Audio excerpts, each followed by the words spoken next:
آل یاسین یا بقیت اللہ آجرک اللہ لعنت اللہ علی اعدائهم اجمعین الی لقاء یوم الدین ما بعد فقد قال اللہ الحکیم فی محکم کتابہ المبین بسم اللہ الرحمن الرحیم والعصر ان الانسان لفی خسر الا الذین آمنوا وعملوا الصالحات وتواصوا بالحق وتواصوا بالصبر اللهم صل على محمد وآل محمد. عزیزان گرامی،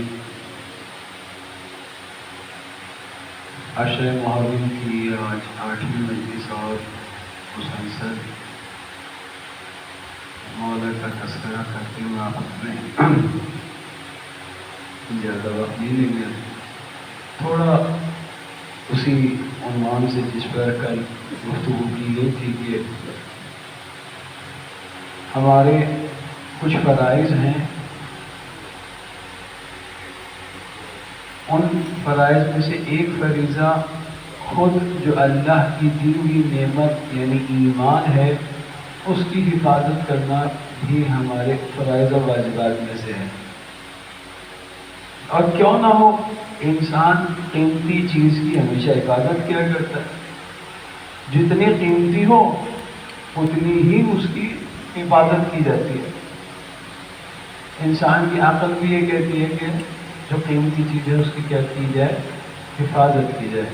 عزیزان گرامی، خود پروردگار عالم نے بھی اسی چیز کو مد نظر رکھتے ہوئے قرآن مجید میں فرمایا کہ وَلَا تَمُوتُنَّ إِلَّا وَأَنْتُمْ مُسْلِمُونَ، تم نہیں مرنا، یعنی ایسا نہ ہو کہ تمہیں موت آ جائے اور تم مسلمان نہ ہو. یعنی مرنا تو مسلمان ہی مرنا. یعنی اس طرف بتایا جا رہا ہے کہ تمہاری تمام تر توجہ اسی پر ہو کہ جو ایمان تم لے کر آئے ہو اس ایمان کو تم نے یہاں سے ساتھ لے کر کے جانا ہے، اپنے چھوڑنا نہیں ہے یہاں پر.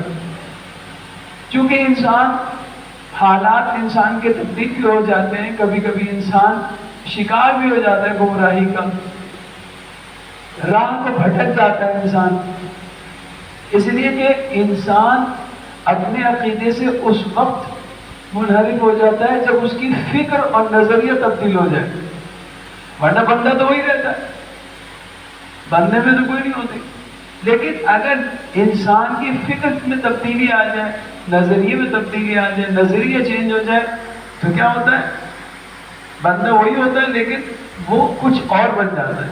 نظریے کی تبدیلی کی وجہ سے عقیدے میں تبدیلی آ جاتی ہے.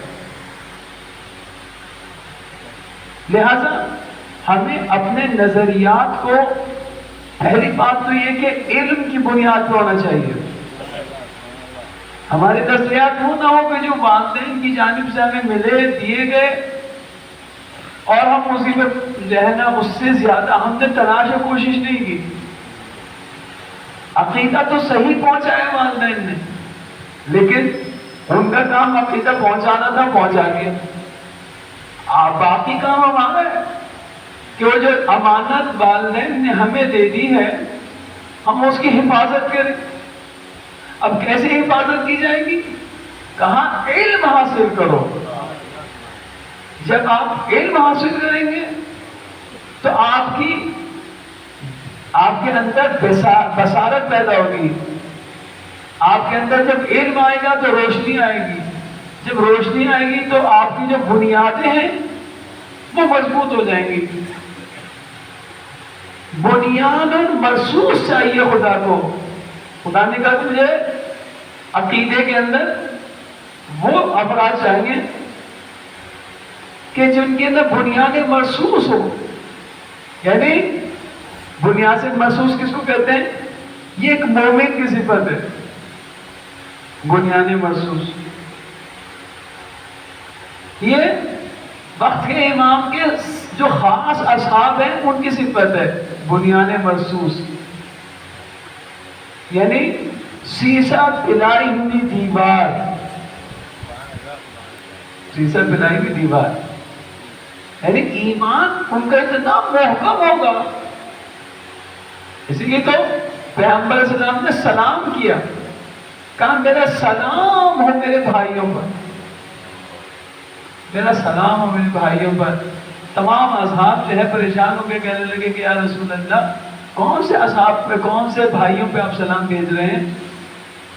پیغمبر علیہ السلام نے کہا پھر میرا سلام ہو میرے بھائیوں پر. کہنے لگے وہ اصحاب کہ جو جنگ بدر میں مارے گئے شہید ہو گئے. کہنے نہیں، وہ ایک ایک جنگ کا تذکرہ کرتے ہیں، وہ جو فلاں جگہ پہ شہید ہو گئے فلاں جگہ پر. کہا نہیں، کہا یہ میں ان کا تذکرہ نہیں کر رہا ہوں کہ جو شہید ہو گئے یہاں سے چلے گئے، یہ ان لوگوں کا تذکرہ کر رہا ہوں کہ جو ابھی آئے نہیں، آئیں گے. یا رسول اللہ کب آئیں گے؟ کہا یہ آخر الزمان میں آئیں گے، آخر زمان کے لوگ ہوں گے، وہ میرے بھائی ہیں، میرا سلام ہو میرے بھائیوں پر. جانے گیا بھی پیغمبر علیہ السلام سے اصحاب پوچھتے ہیں کہ یا رسول اللہ وہ بھائی کیسے ہیں؟ آپ کے بھائی ہیں جنہوں نے آپ کو دیکھا نہیں اور آپ ان کی اتنی تعریف کر رہے ہیں. پیغمبر علیہ السلام نے کہا یہی تو تعریف قابل تعریف ہے کہ تم نے دیکھا ہے لیکن دیکھنے کے باوجود تمہارے اندر وہ اعتقاد محکم و مضبوط نہیں ہے. وہ ایسے لوگ ہوں گے جنہوں نے مجھے دیکھا نہیں ہوگا، فقط حق کی بات ان تک پہنچی ہوگی، عقیدہ حق ان تک پہنچا ہوگا، اب وہ نہ دیکھے اتنا محکم عقیدہ رکھتے ہوں گے مجھ پر کہ وہ ان کو قتل بھی کر دیا جائے، ان کو فنا بھی کر دیا جائے، لیکن ان کے عقیدے کے اندر کوئی لغزش نہیں آ سکتی. ایسا نہیں کہ بھائی یہ عقیدہ مضبوط ہوگا فقط علم و معرفت کی وجہ سے. اگر ہمارے اندر علم و معرفت نہیں بڑھی، ہم نے علم حاصل نہیں کیا، تو آپ یقین جانیں کہ جو وراثتی طور پر جو عقیدہ ہم تک پہنچتا ہے وہ ہوتا ہے، لیکن اس کی بنیاد کمزور ہوتی ہے. کیونکہ بنیاد کمزور ہوتی ہے، ہو سکتا ہے کہ وہ ایک لمحے میں انسان کوئی شخص جو ہے آپ کے سامنے آ کر شبہ ڈال دے، اور شبہ کے آنے کے فوراً بعد اگر آپ اس کا جواب نہ دے سکیں گے تو دو ہی راستے ہیں. یا تو یہ کہ آپ اس کا جواب دے دیں گے شبہ کا، اگر جواب دے دیا تو آپ بگڑا، یعنی آپ جانتے ہیں، آپ معرفت رکھتے ہیں، آپ نے جواب دیا، آپ محکم ہیں، مضبوط ہیں، دلیل والے، لہٰذا آپ جواب دے دیں. ایک دوسری صورت یہ کہ آپ جواب نہیں دے سکتے. آپ جواب جب نہیں دے سکتے تو آپ کیا ہیں؟ آپ کے اندر ایک شک ایجاد کر دیا دشمن نے، آپ کے دل میں ایک شک ایجاد کر دیا. اب جب شک آیا تو آپ یقین سے نیچے آ گئے، اب تک تھے یقین کی منزل پہ، یقین سے آپ شک میں آ گئے. شک میں آئے، اب یہیں سے جو ہے آپ کے عقیدہ کیا ہو گیا؟ متزلزل ہو گیا.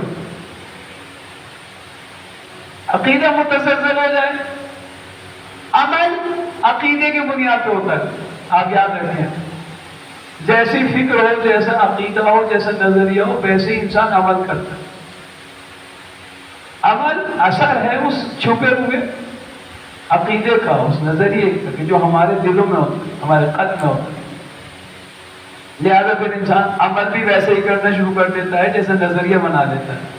عقیدے کے مطابق عمل ہوتا ہے. لہذا دیکھیں کہ اسلام نے سب سے زیادہ جس چیز کو اہمیت دی ہے وہ علم کا حاصل کرنا ہے، اور اتنی فضیلتیں علم کے بارے میں بیان کی گئی ہیں کہ آپ تصور نہیں کر سکتے. عالم کی عبادت 2 رکعت نماز عالم کی اور 70 رکعت نماز عابد کی. افضل ہے، برابر نہیں. کیوں؟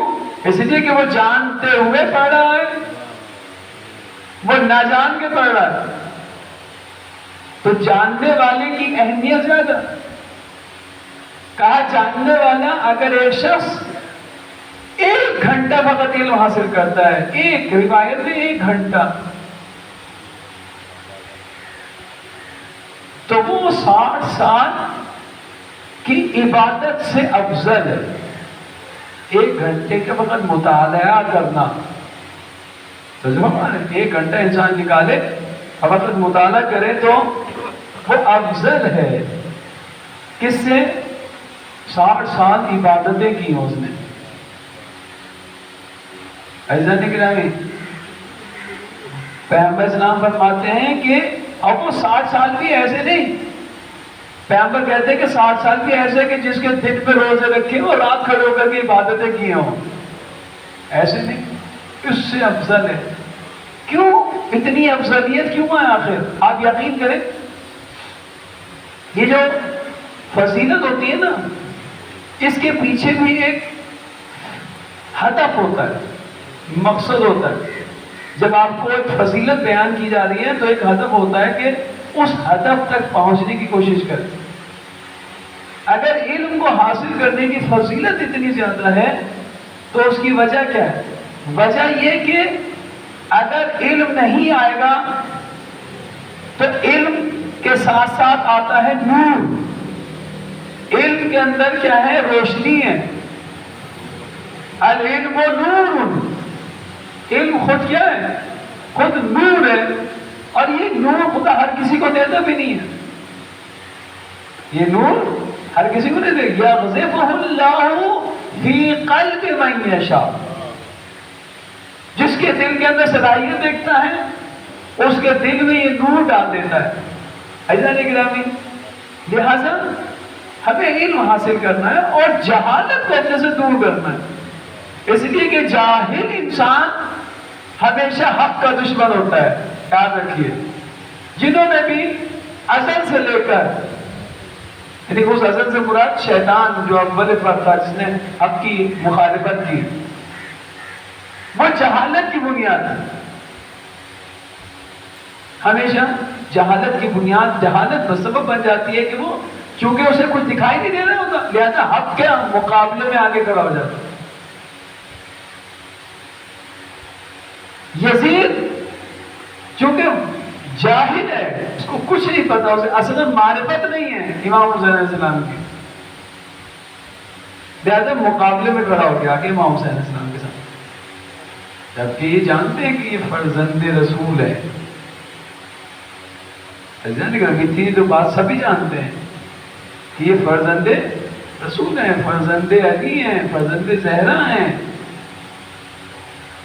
اتنا جان لینا کافی نہیں ہے، بلکہ معرفت کے ساتھ جانے. اسی لیے امام حسین علیہ السلام کربلا کے میدان میں اپنا تعارف کروانا، مجھے پہچانو میں کون ہوں.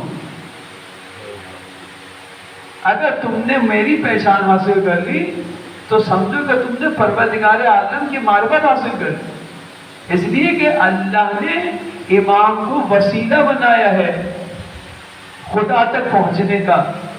خدا کی معرفت کا وسیلہ کون ہے؟ امام.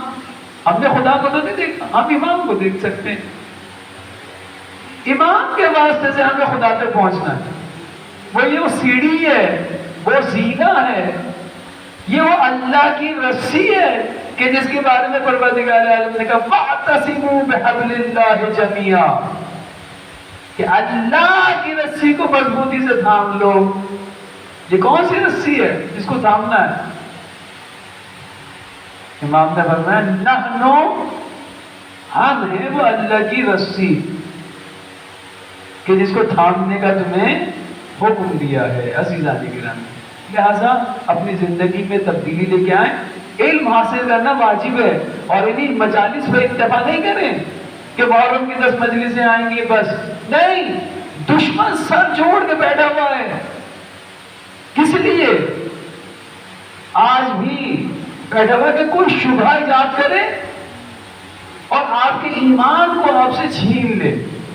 یہ جو آج ہمارے معاشرے میں آپ تبدیلیاں دیکھ رہے ہیں اعتقادی حوالے سے، وہ ایسے نہیں آ رہی، وہ شبہات ایجاد کرتے ہیں، لوگ منحرف ہو جاتے ہیں، ایک نیا گروپ بن جاتا ہے، ایک نئی فکر بن جاتی ہے، ایک نئے راستے پہ چلنا شروع ہو جاتے ہیں۔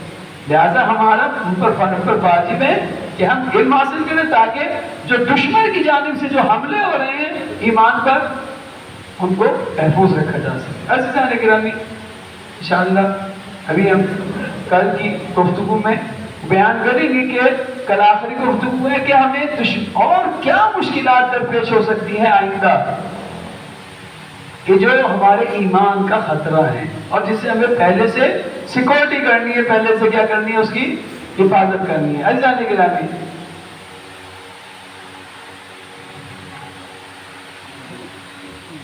آج 8 محرم الحرام آ گئی ہے۔ آج اس شہید کا تذکرہ کرنا ہے کہ جو جب مدینے سے چلا تھا تو دل میں حسرت لے کر کے چلا تھا کہ میں اپنے مولا کی نصرت و مدد کر سکوں۔ عزیزان گرامی، امام حسین علیہ السلام سے جو عشق ہے حضرت عباس علیہ السلام کو، یہ جوانی کا عشق نہیں ہے، یہ بچپن سے حضرت عباس مولا امام حسین علیہ السلام سے عشق کرتے ہیں، محبت کرتے ہیں، اور یہ وہ دعا ہے امیر المومنین کی کہ جس کے دعا کے نتیجے میں پروردگار عالم نے مولا کائنات کو ایک فرزند عطا کیا کہ جو حامی بن کر کے، ناصر بن کر کے دنیا میں آیا۔ تاریخ بتاتی ہے کہ ایک وقت ایک پیغمبر علیہ السلام کے دور میں امام حسین علیہ السلام جو ہیں وہ جادو پہ بیٹھے ہوئے ہیں کہ یکایک ایک مرتبہ مولا امام حسین کو پیاس لگی، حسین ابن علی کو پیاس لگی۔ جب پیاس لگی تو پیغمبر صلی اللہ علیہ وسلم نے خطبہ روک کے کہا کہ حسین کو پانی پلانے والا کوئی ہے؟ پانی پلاتے حسین۔ کچھ دیر نہ گزری تھی کہ ایک بچہ جس کے ہاتھ میں کوزہ ہے چھلکتا ہوا پانی لے کر کے دربار میں رسول اللہ کے پاس ہوا۔ عزیزو، یہ بچہ کون ہے؟ یہ وہی عباس ہے کہ جو اتنی محبت کرتے ہیں، اتنا عشق کرتے ہیں مولا امام حسین سے، اتنے ساتھ ہیں۔ ایک دفعہ امیر المومنین نے یہ بتا دیا کہ ایک وہ وقت آئے گا کہ جب میرا بیٹا جو ہے پانی مانگ رہا ہوگا لیکن کوئی پانی پلانے والا نہیں ہوگا۔ حسین ابن علی کو پیاس لگتی ہے، شدت کی پیاس، رات کے لمحات میں۔ مولا امام حسین علیہ السلام کبھی کبھی رات کو اٹھ جاتے تھے اور اٹھ کے پانی مانگا کرتے تھے۔ یہ وجہ تھی کہ جس وقت جناب سیدہ کا انتقال ہو گیا، امیر المومنین کو وصیت کی تھی کہ تم میرے قبر پہ قرآن پڑھنا۔ امیر المومنین قرآن پڑھ رہے ہیں، ایک مرتبہ آواز آئی امیر المومنین کو کہ یا علی، آپ میرے قبر سے چلے جائیے، جا کے دیکھیے میرے بیٹے کو کہیں ایسا نہ ہو کہ حسین کو پانی پیاس لگ رہی۔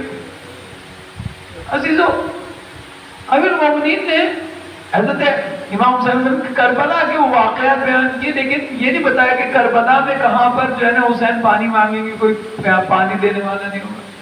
یہ بات ابھی بچپن کی ہے۔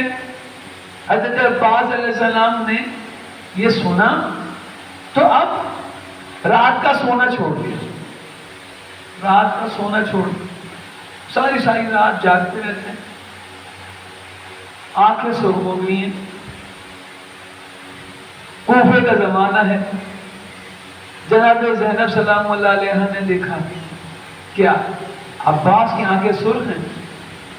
کہا عباس آپ رات کو سوتے نہیں ہیں؟ کہا شہزادی کیسے سو سکتا ہوں؟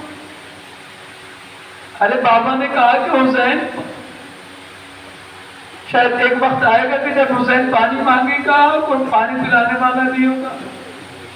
مجھے رات کو نیند نہیں آتی یہ سوچ کر کے کہ مولا میرے آقا کسی وقت مجھ سے پانی مانگے میں ایسا نہ ہو کہ سوتا رہ جاؤں. عزیزو جناب زینب نے مولا امیر المومنین کے پاس آ کر کے کہا بابا جان آپ نے عباس سے کیا کہہ دیا؟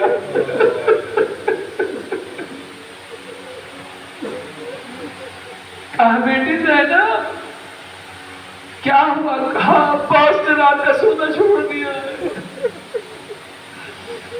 آپ نے کہا کہ حسین پانی مانگے گا کوئی پانی پلانے. عزیزو عباس کو سقائے سکینہ کہتے ہیں. ارے پتہ نہیں حسین ہی کی پیاس کی حسین ہی کو عباس پر اعتماد نہیں تھا بن کے 4 سالہ سکینہ. ارے اسے اپنے چچا پر اتنا اعتماد ہے کہ اگر وہ اپنے چچا سے کبھی پانی مانگ لے گی تو کبھی چچا انکار نہیں کریں گے. دادارو ارے قیام حسینی میں التش ہو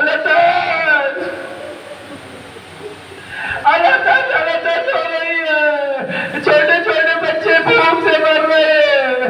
ایک مرتبہ سکینہ نے کیا کیا؟ ارے بچوں کو جمع کیا. اب بچوں سے جمع کرنے کے بعد کہتی ہے بچوں ارے پریشان ہونے کی کیا ضرورت ہے؟ ارے اپنے مشقی دے دو. ارے میں اپنے چچا کو بلاتی ہوں چچا سے کہوں گی چچا پانی لے آئیں گے. مولا عباس کو ارے سکینہ نے آتے ہوئے دیکھا اپنی مشکینہ اٹھائی چچا کے پاس آتی ہے. چچا جان ارے ہمیں پانی لا دیجئے. ارے پیاس سے ہم ہلاک ہوئے جاتے ہیں. مولا عباس نے بڑھ کر سکینہ کو اٹھا لیا اور لے کر مولا امام حسین کی خدمت میں آئے. مولا اگر آپ مجھے اجازت نہیں دیتے مولا ارے سکینہ کو پانی لانے کی اجازت دے دیجیے. اللہ دارو مولا عباس کو کہا پانی کا اچھا بھیا عباس تم جانا چاہتے ہو؟ اچھا پہلے ایسا کرو ارے بہن سے زینب سے جا کے اجازت لے آؤ. مولا امام حسین کہتے ہیں بھیا عباس ارے بہن زینب سے اجازت لے آؤ. عزادارو جناب عباس ارے بہن زینب کے پاس آئے سر جھکا کر کے کھڑے ہیں. خاموشی ہے زبان سے کچھ نہیں کہتے. جناب زینب نے ایک مرتبہ عباس کو سر سے پاؤں تک دیکھا پھر کہتی ہے بھائی عباس. ارے زینب سمجھ گئی کہ آنے کا مقصد کیا. لیکن عباس میں آپ کا روکوں بھی نہیں. ارے میں نے علی اکبر کو بھی اپنے بھائی میں قربان کر دیا. آدم محمد کو بھی قربان کر دیا. لیکن عباس ذرا میری بات سن کر کے جاؤ. عباس بیٹھ گئے. اللہ جناب زینب کہتی ہے اے بھیا عباس ارے کوبے کا زمانہ تھا جب میرے بابا نے بتایا کہ ایک وقت وہ آئے گا زینب جب تمہارے ہاتھوں میں رسی باندھی جائے گی تمہارے سر پہ چادر چھین دی جائے گی. عباس میں بابا سے یہ کہتی تھی ارے کس کی کیا مجال ہے کہ ہمارے سر سے چادر لے ہمارے ہاتھوں میں مانے، لیکن عباس اب جب کہ تم جا رہے ہو، ارے زینب کو یقین ہو گیا، ارے زینب کی چادر بچانے والا ارے اب کوئی نہیں، بس ازادارو وہ وقت بھی آیا جب ہمارا عباس نے ارے اپنے بھائی اپنے آقا کو آواز دی، السلام علیکہ یا ابا عبداللہ۔ ازادارو مولا امام حسین نے ارے جیسے ہی اس آواز کو سنا اپنی کمر کو تھام لیا، آئے عباس ان کا سارا زاری ارے تمہارے جانے کے بعد ارے عباس کی کمر حسین کی کمر ٹوٹ گئی۔ مولا نہ جانے کیسے آئے، دیکھ ایک مرتبہ دیکھا کہ مولا عباس کے ہاتھ میں تیر لگا ہوا ہے۔ ازادارو پہلے سے مولا کہتے ہیں عباس ارے کوئی وصیت ہے تو کر دیجئے۔ کہا مولا ارے میری چند وصیتیں ہیں، پہلی وصیت یہ ہے مولا آقا ارے جب میں دنیا میں آیا تھا تو میں نے سب سے پہلے ارے آپ کی زیارت کی تھی، ارے اب دنیا سے جا رہا ہوں تو چاہتا ہوں آخر میں بھی آپ کی زیارت کر کے جاؤ۔ بھئی آقا ارے ایک ہاتھ میں تیر ہے، دوسری ہاتھ میں خون ہے، ارے میری آنکھ کو صاف کر دیجئے۔ مولا امام حسین نے وصیت پہ عمل کیا، ازادارو آنکھ کو صاف کیا، کہا بھیا اے بھیا عباس ارے کوئی اور وصیت ہے؟ کہا آقا ارے میں سکینہ سے وعدہ کر کے آیا تھا کہ میں پانی لے کر آؤں گا، آقا ارے میری شہادت کے بعد میرے لاشے کو خیمے میں نہ لے کے جائیے گا۔ ارے وصیتیں کر لی مولا عباس نے، ایک مرتبہ ارے مولا امام حسین کہتے ہیں بھیا ارے تم نے جو وصیت کی ارے حسین نے اس پہ عمل کیا، ارے کیا ارے آپ اب اپنے بھائی حسین کی بھی کسی وصیت پہ عمل کریں گے؟ کہا ارے جو کچھ تھا آپ پر قربان کر دیا، والا ادنا سی غلام ادنا سی جان تھی وہ بھی بھائی پر اپنے آقا پر قربان ہے۔ کہا عباس ارے کوئی بڑی وصیت نہیں ہے، آپ نے اپنا حق ادا کر دیا، لیکن بھیا ارے جب سے دنیا میں آئے اس وقت سے لے کر آج تک آقا کا ارے حسین کو یہی حسرت نہیں، ارے کبھی تو عباس مجھے بھائی کہہ کر پکارے، عباس ایک مرتبہ بھائی کہو، اللہ اکبر۔ ازادارو ایک مرتبہ عباس کے منہ سے ارے بھائی نکلا، ادھر پرواز کر گئی۔